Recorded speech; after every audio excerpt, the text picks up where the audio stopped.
বন্ধুরা, সবুজ কিচেনে তোমাদের প্রত্যেককে স্বাগত। আজকে আমি দুর্দান্ত একটা রেসিপি নিয়ে এসেছি। আজকে আমি তৈরি করব মাটন কষা আর পোলাও। মাটনের কথা শুনলেই সবার জিভে জল চলে আসে। আজকে আমি মাটন কষাটা আর পোলাওটা তৈরি করব। আমার সাথে থাকবে তোমরা সবাই।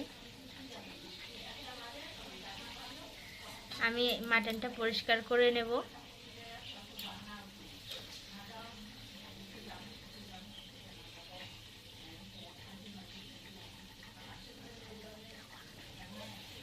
আমি বেগুনটা ভেজে নিয়েছি। এবার মাংসের জন্য দেখো তেলটা আমি গরম করে নিয়েছি। এবার কেটে রাখা পেঁয়াজগুলো আমি এটাতে দিয়ে দেব। এবার আমি পেঁয়াজটা ভালোভাবে ভেজে নেব।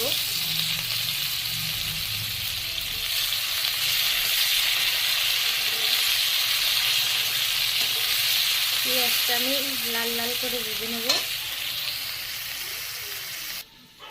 দেখো মাংসটা আমি পরিষ্কার করে নিয়েছি, আলুগুলো কেটে নিয়েছি। আমি এখানটায় ছোট ছোট আলু নিয়েছি। এবার আমি একটু কাঁচা সর্ষের তেল মাটনে দিয়ে দেব। আমি আজকে আলুটা ভাজবো না। এখানটায় লঙ্কা, আদা, জিরে, রসুনের পেস্ট করা এটা আমি এবার দিয়ে মাটনটা ভালো করে মাখবো। এবার আমি এখানটায় স্বাদ মতো নুন দিয়ে দেব।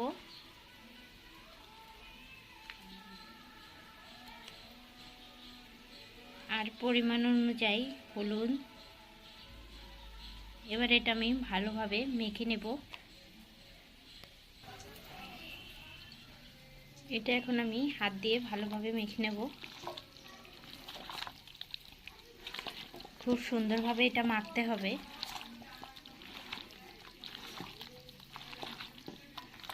দেখো কালারটা কত সুন্দর হয়েছে।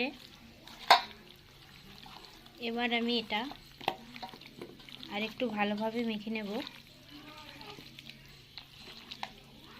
আমার মাংসটা মাখা হয়ে গেছে। এবার আমি এটা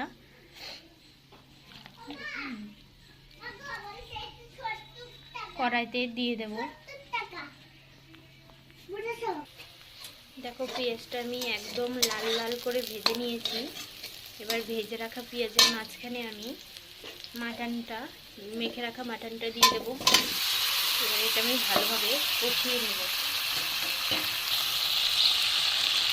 দেখো আমি এটা এখানটায় ভালো করে কষিয়ে নিচ্ছি মাটনটা। দেখো কতটা সুন্দর কালার এসেছে। এরকম করে উল্টে পাল্টে অনেকক্ষণ ধরে এটা ভালো করে কষিয়ে নেবে। দেখো আমি মাটনটা আস্তে আস্তে করে কষিয়ে নিচ্ছি। এবার আমি মাটনে একটু জল দিয়ে কষিয়ে নেব। এটা মশলার জল, যে মশলার পেস্টটা করেছিলাম।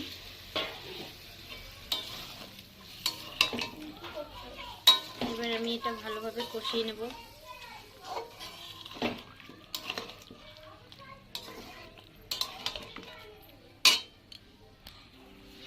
দেখো মাটনটা আমার কষানো হয়ে গেছে। এবার আমি এটাতে জল দিয়ে দেব। দেখো আমি মাংসটায় পরিমাণ অনুযায়ী জলটা দিয়ে দিয়েছি। তোমরা এটার পরিমাণ অনুযায়ী জলটা ব্যবহার করো। দেখো কালারটা কত সুন্দর এসছে আর সেন্টটা তো অসাধারণ। তোমরা কে কে মাটন খেতে পছন্দ করো আমাকে অবশ্যই কমেন্ট করে বলো। এবার আমি মাটনটা ভালোভাবে ফুটিয়ে নেব। দেখো মাংসটা ভালোভাবে ফুটানো হয়ে গেছে। আমি ঝোলটা আরেকটু কমিয়ে নেব। আমি মাংসটা মাখা মাখা করে রাখবো। তোমরা চাইলে একটু ঝোলও রাখতে পারো। মাটনটা একটু কষা কষা নামালে খুব টেস্টি হয়।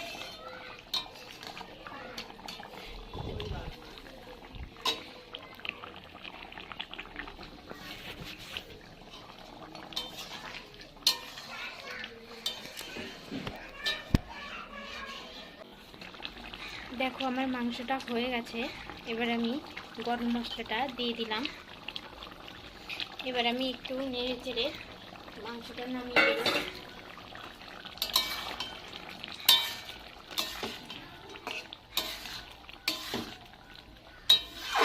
দেখো আমি মাংসটা দেখো কত সুন্দর হয়েছে, মাখা মাখা হয়ে গেছে। এবার আমি মাংসটা নামিয়ে দেব। দেখো আমি মাটনটা নামিয়ে ফেলেছি। এবার আমি পোলাওটা বসিয়ে দেব। দেখো কতটা সুন্দর কালার এসেছে, দেখতে তো লোভনীয় লাগছে। দেখো অসাধারণ দেখতে। দেখো আমি পোলাওটা বসিয়ে দিয়েছি, ক্যামেরাটা অফ ছিল তাই তোমাদের চাপানোটা দেখাতে পারিনি।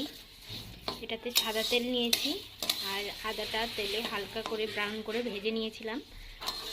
তারপরে আমি এখানটায় গোবিন্দভোগ চাল দিয়ে দিয়েছি। এবার আমি ভালোভাবে এটা একটু ভেজে নেব চালটা।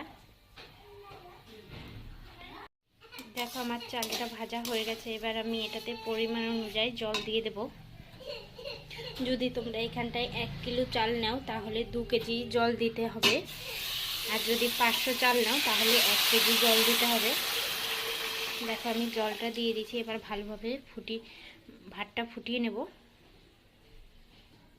এবার আমি এখানটায় গরম মশলা আর কটা দারচিনি দিয়ে দেব। দারচিনি আর এলাচ এখানটায় আমি দিয়ে দিয়েছি। দেখো আমার পোলাওটা হয়ে গেছে।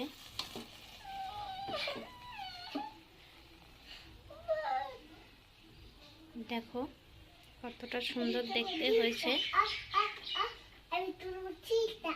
তোমরা অবশ্যই লাইক শেয়ার কমেন্ট করবে, অবশ্যই বলবে যে এই রেসিপিগুলো কীরকম হয়েছে, আর কে কে পোলাও খেতে ভালোবাসো অবশ্যই কমেন্ট করে আমাকে জানাবে।